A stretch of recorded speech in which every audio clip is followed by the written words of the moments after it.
El bautismo, el siguiente punto dentro del tema de los símbolos. Dijimos, yo no me acuerdo si lo llegué a decir o no, pero sí lo comento, el velo como tal no es un símbolo, pero sí lo he metido dentro del tema de los símbolos porque sí que es señal de, como dijimos, ¿verdad?, señal de autoridad sobre la cabeza. Y podríamos decir que esa señal de autoridad simboliza la autoridad o el orden de autoridad que Dios ha dispuesto desde las esferas más altísimas celestiales, que es Dios mismo, Padre, el Hijo, el varón, la mujer. No vamos a repetir lo mismo, solamente aclarar eso. Vamos ahora al segundo punto del tema de los símbolos, que es el bautismo. Su origen. Bueno, el origen del bautismo es antes de Cristo. El bautismo ya existía desde antes del Señor y de la Iglesia. Se sabe que Juan, el que bautizaba, se llama Juan el Bautista. ¿Por qué? Porque bautizaba. Es muy conocido, sobre todo en sus bautismos en el río Jordán. Y en Marcos capítulo 1, versículo 4, leemos: bautizaba Juan en el desierto y predicaba el bautismo de arrepentimiento para perdón de pecados. Igualmente en Lucas capítulo 3, versículo 3, leemos: y él fue por toda la región contigua al Jordán predicando el bautismo del arrepentimiento para perdón de pecados. Así que el bautismo que realizaba este profeta, el profeta Juan el Bautista, precursor del Mesías, pariente de Jesús, era de testimonio de arrepentimiento.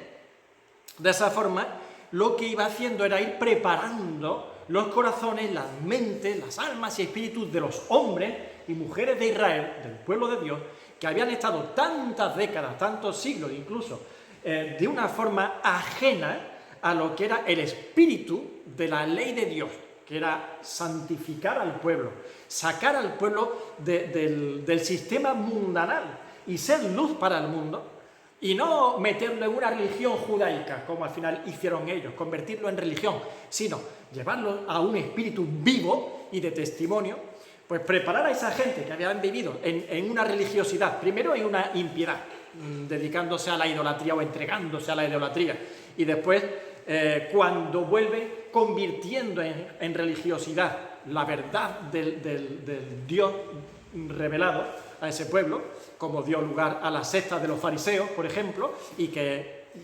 dominaba el poder religioso en los tiempos del Señor, pues muchos corazones necesitaban, como en palabras de hoy en día, resetearse, y las mentes resetearse y volver a entender el sentido del llamamiento de Dios para su pueblo Israel.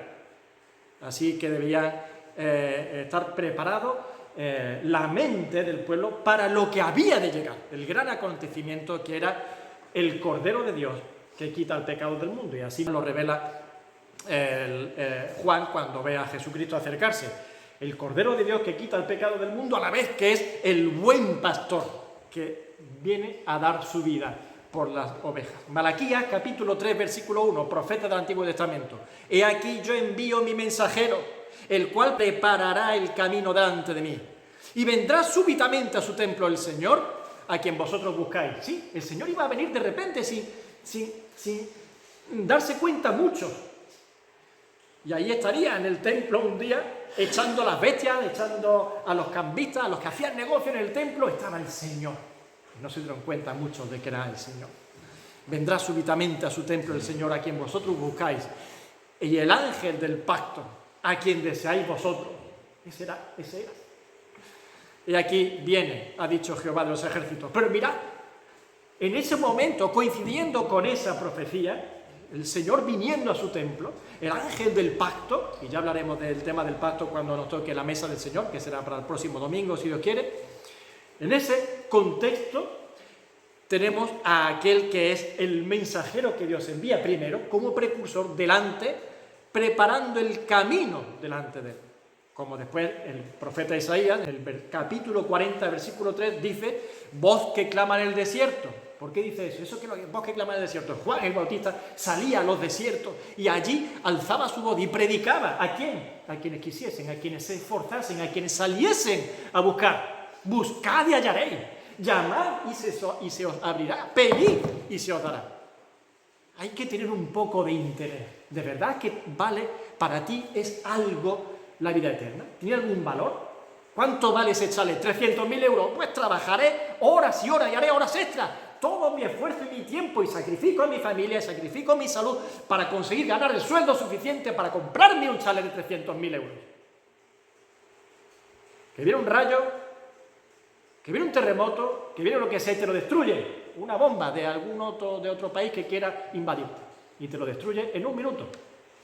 ¿Y tu vida eterna cuánto vale?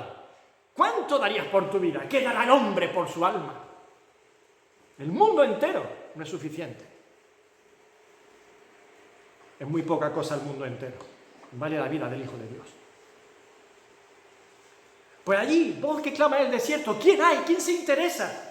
¿Quién viene? Ah, amigos míos, pues más de los que nos creemos. Al final había que acudían a Él. Preparad el camino a Jehová, enderezad calzada en la soledad a nuestro Dios. No entre las multitudes, no entre las masas, no donde va todo el mundo, allí va Vicente. No, en la soledad. Tú delante de tu Dios, buscando en tu mente, en tu alma, en tu espíritu, en tu pensamiento, en tu discernimiento delante de Dios, sin los ruidos que te rodean, sin tantos mensajes que nos rodean del mundo y de lo que no es mundo, de todo. Déjate de ruidos y de vociferíos y de distracciones. Concéntrate en la soledad de tu desierto. Y allí el Señor está buscando preparar tu corazón, que es de lo que se te va a pedir cuenta un día. ¿Qué has hecho con el corazón que te di?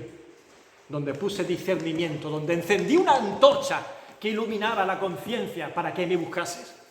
Y ahí Juan el Bautista está llamando al arrepentimiento, preparando los corazones, preparando la mente y los pensamientos del pueblo que iba a recibir aquel que sí, que es la respuesta al problema del hombre, que no era ni la política, ni el vecino de enfrente, ni la salud que me veo afectada, sino que es el pecado que me lanza directamente a una perdición eterna.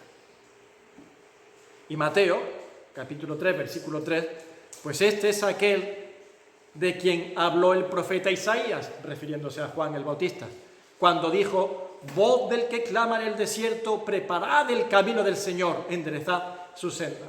Así que el mismo Nuevo Testamento en Mateo confirma que esa profecía era referente a este hombre que bautizaba con agua en el desierto, en el río Jordán. Sin embargo, Cristo trae consigo un bautismo nuevo, un bautismo que era espiritual, y con ello nos deja el mandamiento de un bautismo físico, visual. O sea, que tú podías verlo, porque el bautismo espiritual no se ve, todo lo que es del espíritu no es visible a los ojos, a las pupilas físicas. Pero si nos deja, con ese bautismo espiritual que Cristo trae, si nos deja un bautismo físico, visual, testimonial, que se ve y que refleja, da un testimonio, ¿de acuerdo? Su ejecución, ¿en qué consiste? Pues mira, es inmersión. Inmersión es sumergir a la persona dentro del líquido, dentro del agua. Su significado, muerte y resurrección. Eso es lo que significa el bautismo. Eso es lo que representa el bautismo. Muerte, y por eso se hunde a la persona en el agua, y resurrección, sale después de muerto a nueva vida, y por eso lo sacamos del agua. Una ilustración muy fácil. Y habla del Espíritu en nosotros y de nosotros en Cristo. Su indicación, pues el bautismo es para los discípulos del Señor, para todo aquel que anda en pos del Señor. Cuidado, espero que no hayáis pensado, es para los 12. Discípulo de Cristo es aquel que anda en pos del Señor. ¿Vale? Si alguno quiere venir en pos de mí, niéguese a sí mismo, tome su cruz y sígame. Eso es un discípulo de Cristo. Y a eso se les dice que han de ser bautizados, como vemos en Mateo 28, 19. Y predicar por todo el mundo, a toda criatura, haciendo discípulos a las naciones, bautizándolos en el nombre del Padre, del Hijo y del Espíritu Santo. Lo que no es el bautismo. Pues el bautismo, o lo que no hace. El bautismo, como símbolo que es, no salva. Ni a niños ni a adultos. El bautismo no salva. El bautismo no hace mejor a nadie. Me he bautizado, ahora soy mejor que antes. No. El bautismo no te hace cristiano. Como me he bautizado, ahora soy cristiano. No. El bautismo no limpia pecados. No quita tus pecados. El bautismo no te acerca a Dios. Ni aunque te metas 700 veces en el agua, no vas a estar 1 milímetro más cerca de Dios.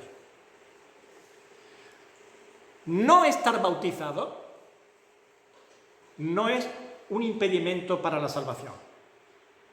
Si no te bautizas, no te preocupes, puedes ser salvo. No impedirá tu salvación. No estar bautizado no impide, por tanto, la entrada a la presencia del Señor, ir al cielo. Sino, hay que bautizar a los niños, porque como se muere y no esté bautizado, ¡ay! No impide la entrada al cielo.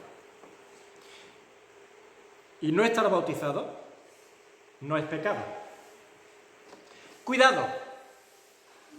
Resistirse a ser bautizado teniendo la oportunidad de hacerlo y no habiendo impedimento es desobedecer un mandamiento de Cristo, porque Cristo ha mandado que así se haga, y que sea bautizado en el nombre del Padre, del Hijo y del Espíritu Santo.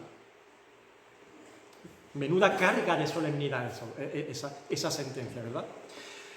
Así que podríamos entenderlo, por tanto, como un pecado, pero yo personalmente considero que más que un pecado, lo que consiste es en una evidencia de no haber entendido el Evangelio. Y por tanto, cuando yo pienso que alguien no ha entendido el Evangelio, me hace sospechar que hay un alto porcentaje de que no haya nacido de nuevo. Entonces, más que un pecado, quizás sea una evidencia de que no entendió lo que ha hecho, de dónde viene y a dónde va. Así que forma parte de una vida o de una persona que no está en el camino de la vida nueva. Sí, teniendo la oportunidad y el conocimiento, se resiste al bautismo. De modo que debe ser obedecido siempre, que no haya circunstancias que lo impidan. Mirad, hubo un caso, el etíope, que era un eunuco, funcionario de la reina Candace, y que en Hechos capítulo 8, 36 vemos el relato, que iba Felipe andando, el discípulo, el apóstol del Señor, va por el camino y se encuentra con ese eunuco que iba leyendo Isaías 53, maravillosa porción de Isaías, del Antiguo Testamento, que habla de los sufrimientos del siervo de Dios, que era el Mesías, Jesucristo, y le dice el apóstol Felipe: oye, ¿entiendes lo que lees? Bueno, pues si no hay quien me lo explique, difícil lo tengo. Pues mira, te lo voy a explicar. Y cuando ese hombre recibe el conocimiento y entiende todo, dice: que aquí hay agua, ¿qué impide que sea bautizado? Pues no hay impedimento. Y fue bautizado, no había nada que lo impidiera. El ladrón en la cruz tenía impedimento para ser bautizado. Bueno, es cierto que todavía no había sido Pentecostés, no estaba la iglesia formada, pero en tal caso, si hubiese sido así, el ladrón tenía promesa de estar en ese mismo día, en ese mismo momento, en la presencia del Señor, con el mismo Señor, allí en gloria. Era imposible que se bautizara y no había problema en ello. Lo que sí es el bautismo, pues hermanos, el bautismo es un testimonio que un creyente debe dar. Y es un símbolo que representa gráficamente a los ojos de las personas que ven ese símbolo, esa representación, una realidad espiritual que ha ocurrido en tu vida, que es el bautismo de Cristo y del Espíritu Santo. En lenguaje moderno se diría una performance. Sí, una representación de algo que te lleva a expresar una realidad, ¿no? Un mensaje. Pues vamos a ver ese sentido espiritual que el bautismo físico representa. ¿De acuerdo? El bautismo representa algo, una realidad espiritual. Vamos a ver esa realidad espiritual y después vemos el asunto del bautismo tal cual. Juan usaba un medio físico para hacer el bautismo, que era el agua. Y la utilizaba para sumergir, como hemos dicho, y por eso de ahí el nombre bautizar implica sumergir, inmersión en el agua a la persona. No es echarle agüita por encima, sino inmersión. Sin embargo, se le enseña que vendría otro que iba a bautizar con otro medio, un medio que no era físico, un medio que era espiritual, y lo iba a bautizar a los que acudiesen a ese, y ese medio era el Espíritu Santo. Así que Cristo nos bautiza en el Espíritu Santo, nos sumerge en el Espíritu Santo. Juan 1:33, dice Juan el Bautista, y yo no le conocía, hablaba de Jesús, pero el que me envió a bautizar con agua, aquel me dijo, sobre quien veas descender el Espíritu. ¿Sabéis que Cristo fue a bautizarse al Jordán? Juan lo bautizaría allí a Jesús, Juan el Bautista bautizaría a Jesús en el Jordán, y hubo una aparición del Espíritu Santo sobre él, dice, en forma de paloma, y una voz que se oía del cielo. Este es mi Hijo amado en quien tengo complacencia, a él oíd. Pues a Juan se le avisó de que de toda la muchedumbre que venían y de la multitud de personas que bautizarían en el Jordán, sobre aquel que vea descender el Espíritu y que permanece sobre él, ese es el que bautiza con el Espíritu Santo. Pero vemos cómo también el Espíritu Santo obra un bautismo. El Espíritu Santo también ejecuta un bautismo espiritual, por supuesto. Romanos capítulo 6, versículos 3 al 5. ¿O no sabéis que todos los que hemos sido bautizados en Cristo Jesús, hemos sido bautizados en su muerte? Así que hemos sido sumergidos. Estamos dentro de la persona, del ser divino de Cristo Jesús, porque somos sepultados juntamente con Él para muerte por el bautismo. Es decir, el bautismo te sumerge y es necesario que así sea porque te identifica, te hace un ser con Cristo, y cuando Cristo muere, tú mueres con Cristo. A fin de que como Cristo resucitó de los muertos por la gloria del Padre, amigo mío, Cristo resucita, pues tú resucitas con Cristo. Así también todos nosotros andemos en vida nueva.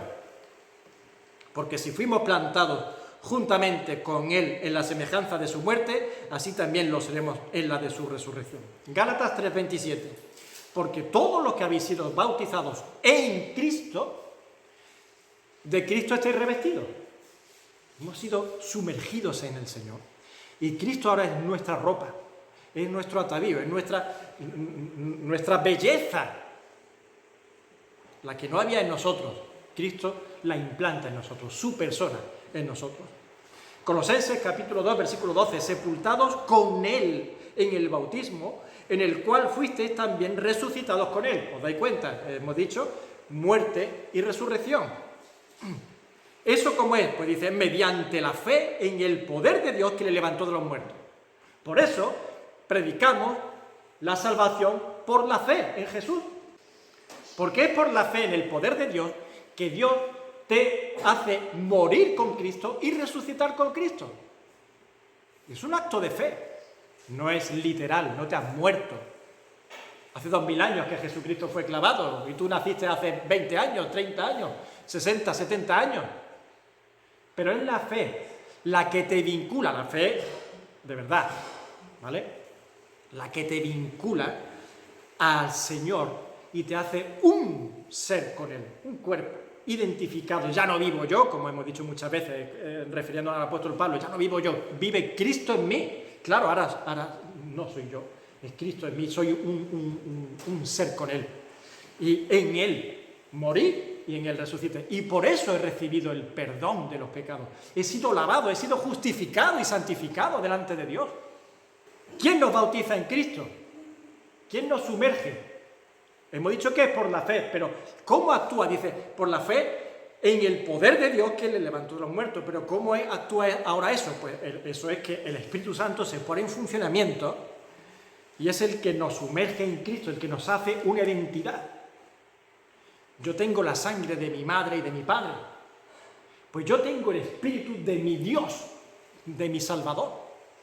¿Y tú cómo tienes la sangre de tu padre y de tu madre? Pues mira, la ciencia ha demostrado cómo funciona esto, ¿vale? Las dos semillitas que se juntan y forman y es literalmente la misma sangre. Pues literalmente tenemos el Espíritu de Dios en nosotros, vinculados, ligados con Dios, nacidos de nuevo. cosa que la ciencia no puede explicar, ni se le ha dado a la ciencia explicar, solamente al Señor. Porque 1 Corintios capítulo 12, 13, porque por un solo espíritu fuimos todos bautizados en un cuerpo, sean judíos o griegos, sean esclavos o libres, y a todos se nos dio a beber de un mismo espíritu. Así que por un espíritu la gente que bautiza es el espíritu, y bautizados en un cuerpo, que es la iglesia. El espíritu nos une en iglesia, que es cuerpo de Cristo. Ahora somos cuerpo, somos Cristo, de Cristo. Cristo, cabeza, su cuerpo, la iglesia. Así que vemos un bautismo espiritual, una realidad espiritual que ha sido efectuado por Cristo y por su Espíritu Santo, el cual sí que entraña, esto sí que es lo que entraña poder y cambio, poder para salvación, te ha salvado Dios. Y cambio, esto sí que me ha cambiado, esto sí que me acercó a Dios. Meterme en el agua no me acerca a Dios, esto sí. No me da una nueva vida el meterme en el agua, me da una nueva vida Cristo en mí. Y no me ha regenerado el bautismo del agua, me regenera el nuevo nacimiento que Dios ha operado en mí por medio de Jesucristo y de su Espíritu. Así que se trata de un acto espiritual invisible, aunque sí con manifestaciones o frutos, que sí es lo que se ve, fruto del nuevo nacimiento, las repercusiones de la nueva vida en Cristo sí se ven. Pero lo que es el acto del nuevo nacimiento, la transformación de muerte a vida espiritual, eso no es algo que ya he dicho muchas veces, no está uno así y hace como las películas de espíritu y esas cosas que uno parece que le sacude el cuerpo. No, eso no, esos no son los frutos ni las manifestaciones de la realidad espiritual. Pues bien, el bautismo que Cristo manda practicar físicamente, el que hemos dicho antes, ir por todas las naciones predicando todas las cosas que os he mandado, que las guarden y que sean haciendo discípulos y que sean bautizados. Pues ese bautismo que ahora manda a practicar físicamente es una representación de esa realidad. Ahora, por tanto, creo que es fácil entender, entendiendo esto, el por qué no bautizamos niños. ¿Vale? Es lógico entender por qué no bautizamos a los niños. ¿Por qué cuando bautizamos no hacemos aspersión de agua sobre la cabeza? Ni de niños ni de mayores. Sino que sumergimos el cuerpo entero dentro del agua. Muertos y resucitados. Muertos para el mundo. Resucitados, nueva vida delante de Dios y para Dios. Si no es así, si no hacemos el bautismo y nos dedicamos a echar con una conchita, con lo que sea, agua sobre la cabeza, el símbolo no tiene sentido, se pierde. Y es lo que hemos dicho muchas veces, señores, el símbolo es símbolo.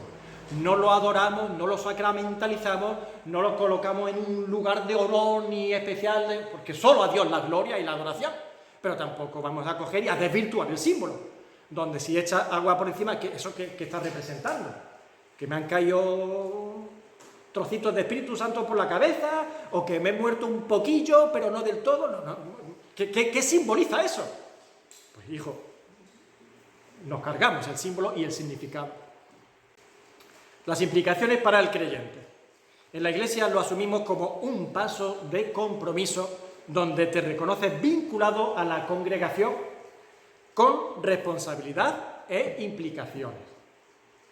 Es por eso que lo adoptamos como un paso previo a participar de la mesa del Señor, ¿vale? ¿Por qué en ese orden? ¿Por qué no se puede participar de la mesa del Señor cuando uno da testimonio y se ha convertido y es un hijo de Dios y ya está? Pues mirad, pues por algo que vemos en la palabra de Dios y que como mínimo debería sobrecogernos. 1 Corintios 11, 27 al 29. El apóstol Pablo está hablando de la mesa del Señor, cómo fue instituida. Y después, no lo voy a leer porque ya tenemos nuestro tema, que será el domingo que viene, sobre la mesa del Señor, pero voy a lo que voy. El apóstol Pablo dice, de manera que cualquiera que comiere este pan o bebiere esta copa del Señor indignamente, será culpado del cuerpo y de la sangre del Señor. Porque el que come y bebe indignamente, sin discernir el cuerpo del Señor, juicio come y bebe para sí. Para decirme que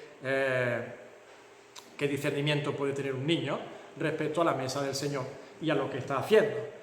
O una persona movida por un momento de euforia, de predicación, donde hay 25.000 personas, levantan la mano, ¡guau! Y hay una euforia, ¡bum!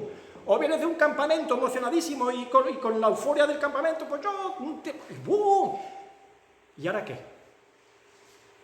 Las euforias pasan, los empujones y los subidones pasan. Pero allí lo tenemos participando de lo que es ¿qué? Participar de la mesa del Señor supone una responsabilidad solemne, directa ante Dios. No es un ritual intrascendente. Y los versículos son muy claros. Yo creo que a los que hemos estado muchos años en una congregación hemos visto muchas formas de participar de la mesa del Señor, de los símbolos, del pan y el vino. Uno de ellos es pues sentirse mayor, ¿vale? Los preadolescentes, en algunos casos se ha bautizado en alguna congregación alguien así y se ponían así, parecemos un mayorcito, una mayorcita y yo me siento mayor porque estoy aquí haciendo esto. También hemos visto casos de no querer sentirse excluido.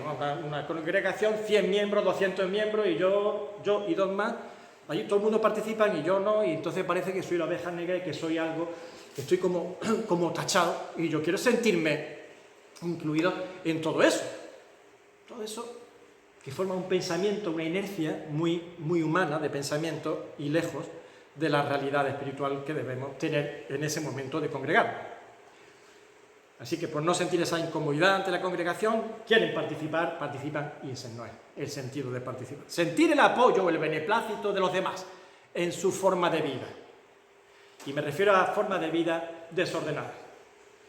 ¿Vale? Personas que han vivido una vida o han cometido cierta inmoralidad, ciertos casos en los que no deberían estar participando y sin embargo, bueno, pero es que las circunstancias, es que estos tiempos, es que, y entonces incluso cierta parte de la congregación lo acoge, lo apoya y se le permite, así ellos entienden que están reforzados en su forma de vida, ¿ves? Yo estoy aquí participando, no pasa nada, es que así es, me siento arropado y apoyado en general. Pensar que aceptar es en comunión, comulgar con algo, y comulgamos todos los que participamos del mismo símbolo. Estamos dando nuestro apoyo a todo lo que hacemos. Ya veremos el tema de la disciplina. Así que sentir el apoyo beneplácito de los demás de alguna forma. Hace poco hablábamos de un caso de inmoralidad en una congregación que conocemos y que se escandalizaba a esta persona de que no se le dieran los símbolos. ¿Y por qué no? ¿Y qué pasa? Pero no pasa nada si yo... Y todas las excusas para su inmoralidad. Deseaba participar. Pero chiquillo, tú no estás contento con ser salvo. ¿Tú eres salvo? ¿Tú crees que eres salvo? Ese es el gozo más grande. Puedes comerte 2.000 millones de kilos de pan y beberte 3.000 millones de litros de vino. ¿Para qué? No os gocéis, le dice el Señor, de que los espíritus se os sujetan.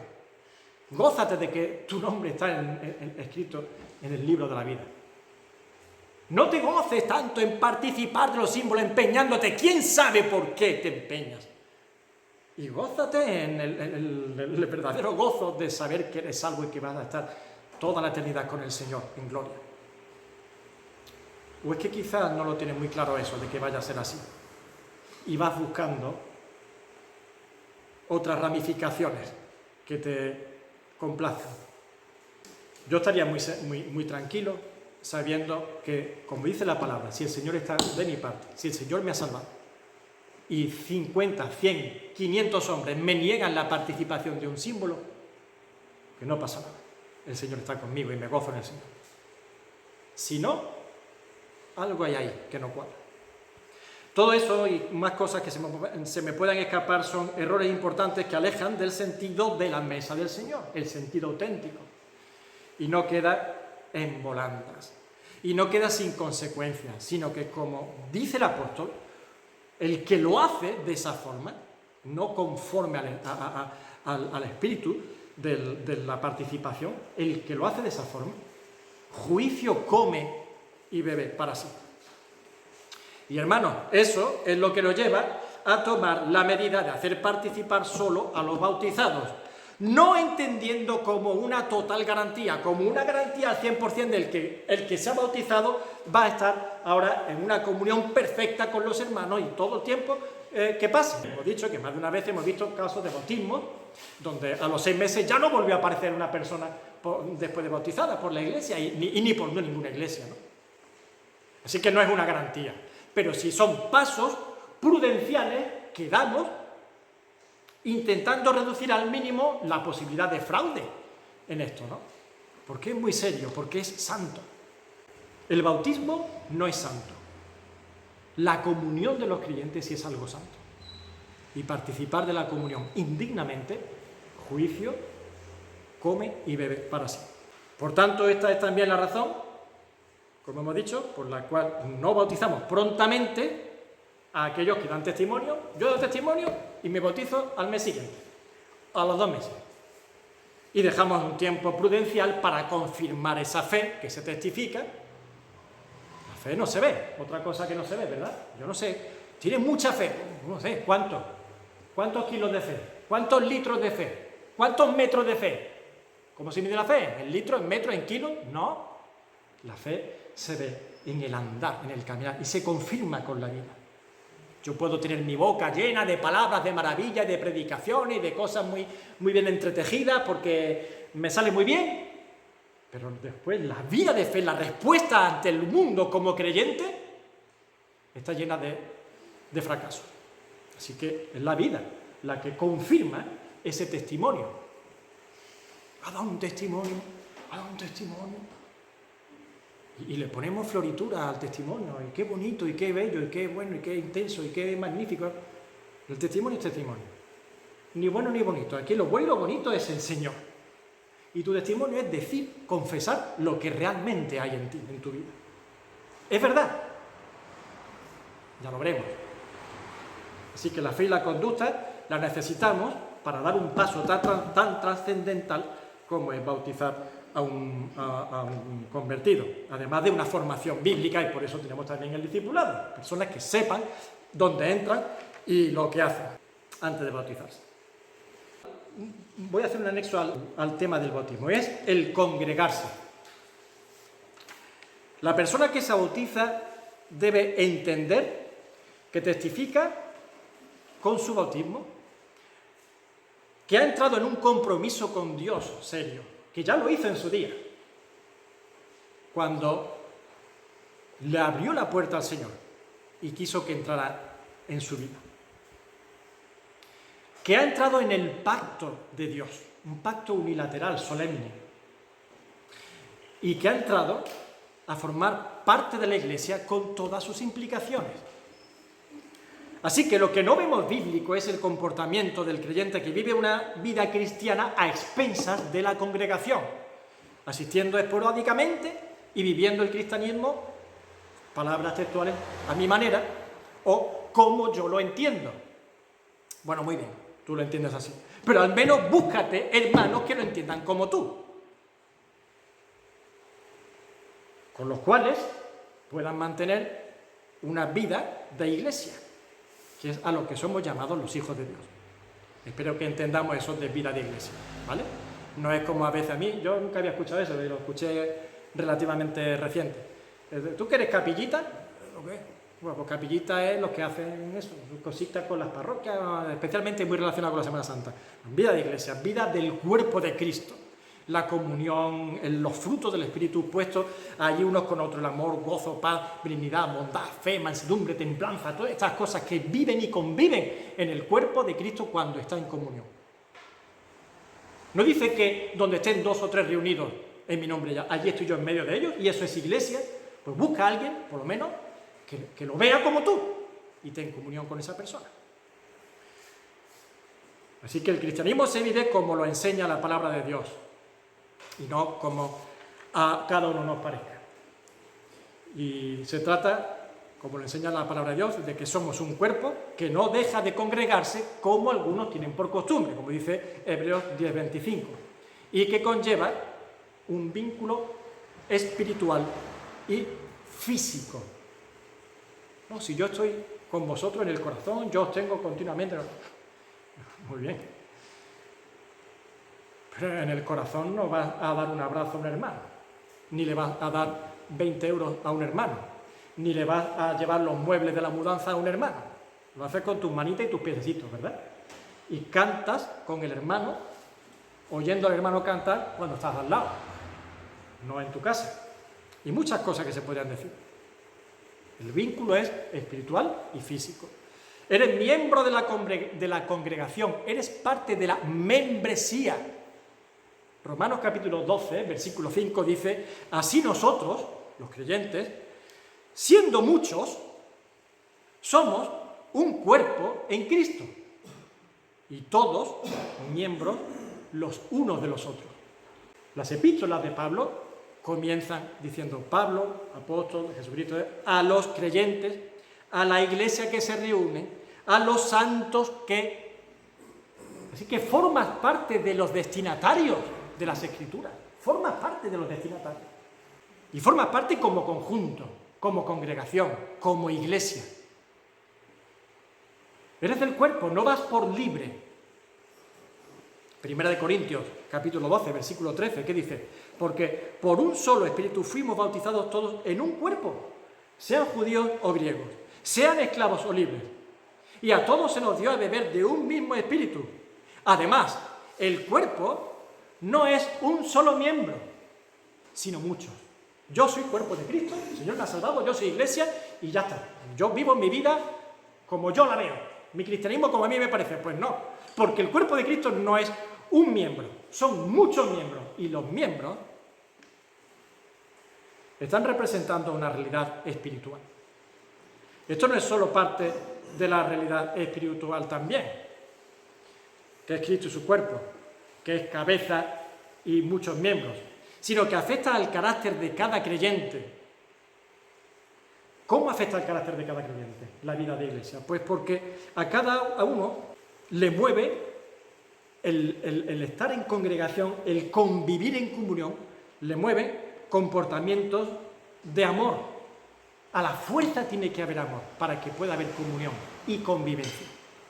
Si estás solo no necesitas ejercitar el amor, ¿verdad que no? Ni la paciencia, tampoco. Estás solito, no tienes nada que desarrollar en ti, ni de virtud, ni de fruto, de nada. Cuando estás conviviendo con los que te rodean, ahí empieza a tener que ponerse en marcha los mecanismos, los frutos, las manifestaciones del fruto del Espíritu. El amor, el gozo, la paz, la paciencia, la benignidad, ¿vale? Amar cuesta mucho. Tener paciencia, en determinados casos, cuesta mucho. Gozarse con alguien, a veces cuesta mucho. Todo eso se ejercita. Y eso no ocurre con el individualista, con el que vive aislado y su cristianismo a su manera. Primera de Corintios 12, 25, que dice el apóstol Pablo: para que no haya desavenencia en el cuerpo, sino que los miembros todos se preocupen los unos por los otros. Un mismo sentir, una preocupación, una vida de verdad, de relación. No es el sentido ese religioso de espiritualidad, de estar muy cerca del Señor y yo con el Señor. Sí, pues es imprescindible tu vida personal, tu relación personal e íntima con el Señor. Pero eso el Señor lo ha hecho para hacerte apto para formar parte de su cuerpo. Siendo así, en tu vida íntima de relación estrecha con el Señor, ahora eres un buen miembro para el cuerpo que Él está formando. Así que un mismo sentir. La enseñanza del apóstol tiene que ver con la vida en comunión y no de un aislamiento ni de un individualismo. Segunda de Corintios, capítulo 13, versículo 11. Por lo demás, hermanos, tened gozo, perfeccionaos, consolaos, sed de un mismo sentir y vivid en paz. Y el Dios de paz y de amor estará con vosotros. Y después Pedro insiste en 1 de Pedro capítulo 3, versículo 8. Finalmente, sed todos de un mismo sentir, compasivos, amando fraternalmente, misericordiosos, amigables. Sentid lo mismo cuando veáis algo. Compadeceos, alegraos, gozaos, entristeceos. Id a una cuando veáis las cosas que os rodean. Porque hay un mismo espíritu que os mueve. Nadie puede ver un miembro que sufre y no sufrir con él, o entristecerse, o padecer con él. Y el que se alegra de eso, algo va mal, algo coge ahí. Y para eso está el cuerpo, para curarnos. Oye, este está cojeando, porque había alguien que lo estaba pasando mal, oye, y se ha alegrado encima. Habrá que curar ese miembro. Y al otro también. Y así funciona el cuerpo, y así funciona el organismo que a nivel físico muestra precisamente sus mecanismos de regeneración, con su sistema inmune que lo defiende también. Sí, entonces el cuerpo de Cristo va a ser menos. Por tanto, no consideramos oportuno hacer participar de los símbolos del pan y del vino a quienes toman su vida cristiana a la ligera. Y me refiero a su vida como congregación. Así, de forma ocasional, de forma esporádica, cuando se siente que le apetece, etc. Yo es que ahora no me siento, yo ahora no. Ahora sí, ahora no. Ahora 4 meses sí, y para 5 meses no. Y ahora no es una actitud ni correcta, ni madura, ni demuestra haber entendido el trazado neotestamentario del Nuevo Testamento. Estamos hablando, como decíamos antes, para el bautismo, de casos que no lo impidan. Circunstancias, fuerzas mayores que impidan esa conducta. ¿De acuerdo? Siempre se dan circunstancias que hacen lógica y que hacen de sentido común el tema este. Atención, todo esto que digo, mucho cuidado, esto no es pertenecer a una secta. Esto es simplemente ser congruente con la realidad espiritual que has experimentado. Tú estás aquí y has visto que aquí uno se bautiza y yo me apunto al bautismo, o tú has entendido que eras un pecador, que el Señor te ha salvado, que has nacido de nuevo, que has recibido una nueva vida en Cristo, que formas parte del maravilloso cuerpo que está formando de millones y millones de seres, de almas redimidas que se unen para ser gloria del Salvador y del Señor. Y eso, por tanto, tiene una manifestación testimonial, física, que lo va a representar. ¿Os dais cuenta que esto no es entonces? Pues tienes que venir, apuntarte y hacer esto, esto y esto, y cumplir esto y esto y esto.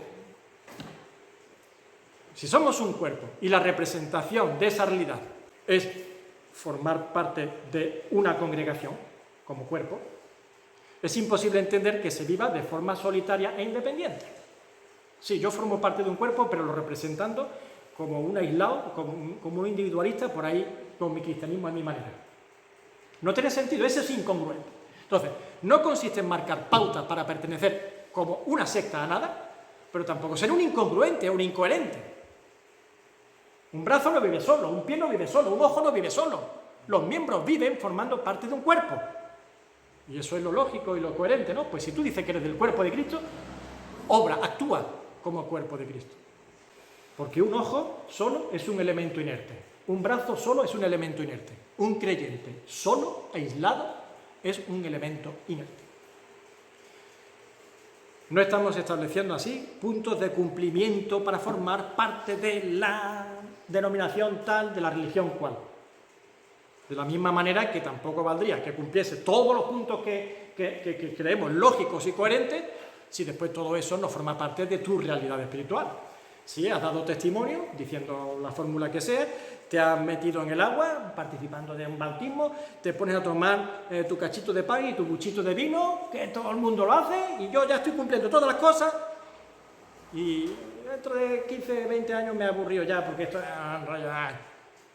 no había una realidad espiritual que respaldaba toda esa, permitidme la expresión, parafernalia visual que estaba representando. Estamos tomando en serio el tema de la fe e intentando mantener coherencia entre la realidad espiritual y la práctica diaria. De eso se trata. Así como aquello que se decía muchas veces, lo habéis oído, ¿verdad? Yo a Cristo, sí, yo creo en Jesús. Y yo amo mucho a Jesucristo.